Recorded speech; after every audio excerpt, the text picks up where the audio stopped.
उपेंद्र कुशवाहा ने कहा कि हमारी पार्टी के जितने बड़े बड़े नेता के संपर्क में हैं, बीजेपी के संपर्क में। उपेंद्र कुशवाहा जी ने कहा कि हमारी पार्टी के आप उन्हीं से पूछ लीजिए सर, ये बयान का क्या मतलब निकाला जाए सर? ये ना आप उन्हीं से पूछिए सर, इस बयान का क्या मतलब निकाला जाए सर? बड़े बड़े नेता लोग इन सब चीजों पर कुछ देखते नहीं है सर, उन्हीं से पूछिए और उन्हीं का छापिए, जो मन करे उनको छापिए। चार लोगों की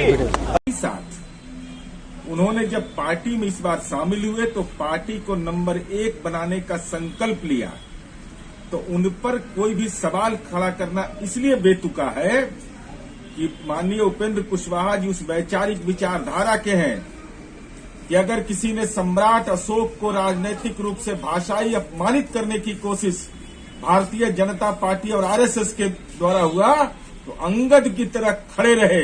इसलिए जो सम्राट अशोक पर वैचारिक प्रहार करेगा आरएसएस और भाजपा, उसके साथ माननीय उपेंद्र कुशवाहा जी चले जाएंगे। ये बिल्कुल बेतुका, बोगस और बेबाहियात बात है। महागठबंधन के बहुत बड़े बड़े नेता भारतीय जनता पार्टी के नेता नीतियों और विकास कार्यों और राष्ट्रवाद की राजनीति से प्रभावित होकर भारतीय जनता पार्टी के संपर्क में है। श्री कुशवाहा जी ने ठीक ही कहा है। यह बहुत आश्चर्य की बात नहीं है। पूरे विश्व में हमारे नेता श्री नरेंद्र मोदी जी के नीतियों पर, विकास उन्मुख कार्यों पर और राष्ट्रवाद की राजनीति पर महागठबंधन के बड़े नेता फिदा है और हमारे संपर्क में है।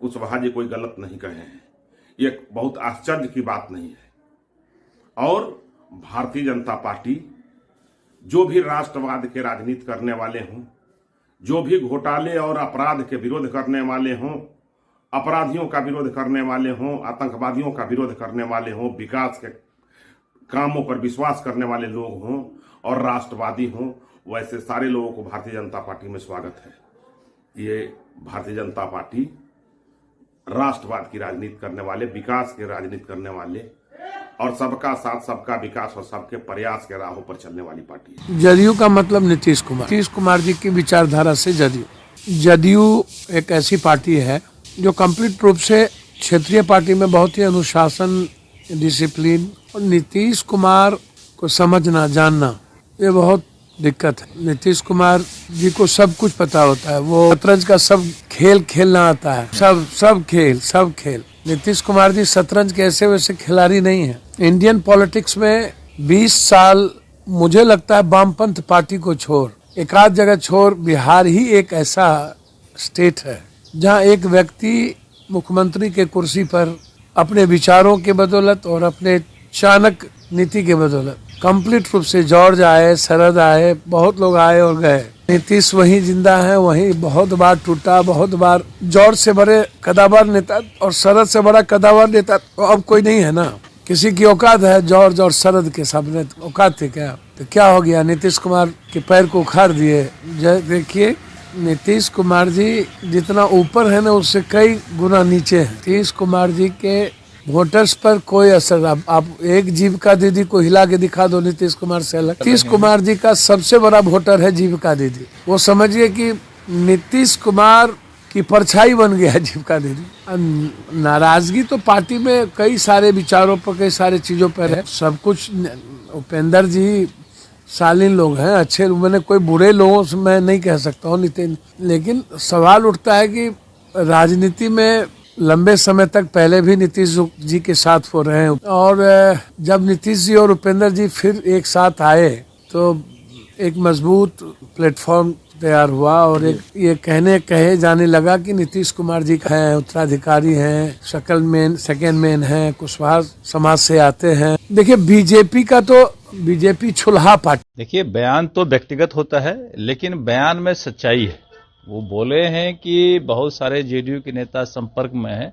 ये जानकारी मुझे भी है, कई लोग हम लोगों को भी संपर्क किए हैं। कई ऐसे सांसद हैं जो जनता दल यूनाइटेड के सांसद हैं और लेकिन भारतीय जनता पार्टी से लड़ना चाह रहे हैं। और कई बड़े नेता हैं, कई पूर्व मंत्री हैं जो लोग चाह रहे हैं कि भारतीय जनता पार्टी सही काम कर रही है, जनाधार भारतीय जनता पार्टी का बढ़ रहा है। तो लोगों का झुकाव जो है ना वो भारतीय जनता पार्टी की तरफ है। और आने वाले दिन में ये दिखने भी लगेगा, जब आना शुरू होगा तो लोगों को दिखने भी लगेगा। काफी तेज रफ्तार से जल के बहाव की तरह लोग भारतीय जनता पार्टी में आना चाहते हैं, तो वो आने वाले दिन में दिखेगा। जब उपेंद्र कुशवाहा जी को बड़ा ही सम्मान से ले गए थे और ये कह के ले गए थे कि अगला मुख्यमंत्री बनाएंगे और एमएलसी बना के बिठा दिया उनको, कहीं कोई पूछ नहीं हो रहा है, तो ऐसे में तो हर व्यक्ति अपना अपना सम्मान देखेगा। जिनको सम्मान की कमी होगी, मान सम्मान की कमी होगी, झूठे वादे के साथ अगर किन्हीं को लाया गया, वादा पूरा नहीं हो रहा, तो लोग तो अपना रास्ता देखेंगे ना। तो नीतीश कुमार जी तो ऐसे फंसा के लोगों को लाते हैं, सब बाग दिखाते हैं और फिर साइड कर देते हैं। और वही हाल उनके साथ हो रहा है। जो अभी प्रधानमंत्री के कैंडिडेट बने घूम रहे थे, कहीं कोई जगह ही नहीं दिया, कहीं कोई कुर्सी ही नहीं दिया, कहीं कोई मिला नहीं, सोनिया गांधी तो मिली तक नहीं। इससे बड़ा अपमान क्या हो सकता है। महागठबंधन बना के अपना महाझोल में अभी लगे हुए हैं, पूरे बिहार के जनता को अभी गर्क में डाल दिए हैं। कितना विकास होता, विनाश के कगार पर ले जा रहे हैं बिहार को, तो यही उनका काम ही। उपेंद्र कुशवाहा जी की तबीयत खराब थी, एम्स में भर्ती थे। इस बात की जानकारी ही तो मानवता के नाते और व्यक्तिगत संबंधों के तहत उनसे मिलने चले गए, उनके स्वास्थ्य के बारे में जानकारी लेने, हालचाल जानने। और उपेंद्र कुशवाहा जी हमारे पुराने सहयोगी रहे हैं, हमारे एनडीए के पार्ट रहे हैं। 14 के लोकसभा चुनाव में साथ साथ मिलकर के चुनाव लड़े, वो जीते भी। उनकी 3 सीटें थी, तीनों पर विजय प्राप्त हुई थी और वो केंद्र सरकार में मंत्री रहे। 5 वर्षों तक मोदी जी के साथ सहयोगी के रूप में, मंत्री के रूप में काम किए। तब पुराने संबंध है, उन संबंधों के तहत उनसे मिलने गए। लेकिन उस पर जिस प्रकार से मीडिया के अंदर में बवाल मचा, यह कहीं से इसका राजनीतिक कोई जो है से निहितार्थ निकालना यह उचित नहीं है। लेकिन उपेंद्र कुशवाहा जी ने आज जब पटना आए हैं तो उनसे पूछा गया, उन्होंने खुद कहा कि भाई हम दिल्ली में थे, एम्स में थे और पोस्टमार्टम मेरी जो है से पटना में हो रही थी। और उन्होंने साफ कहा कि हम पर जो है से सवाल उठ रहे हैं कि भाजपा के नेता मिले। अरे व्यक्तिगत संबंध होते हैं तो वो मिलते हैं, लेकिन जदयू के बड़े नेता जितने बड़े हैं वो सब संपर्क में हैं। तो उपेंद्र कुशवाहा जी ही बता सकते हैं इसको, वो उस पार्टी के संसदीय बोर्ड के अध्यक्ष हैं, एमएलसी हैं।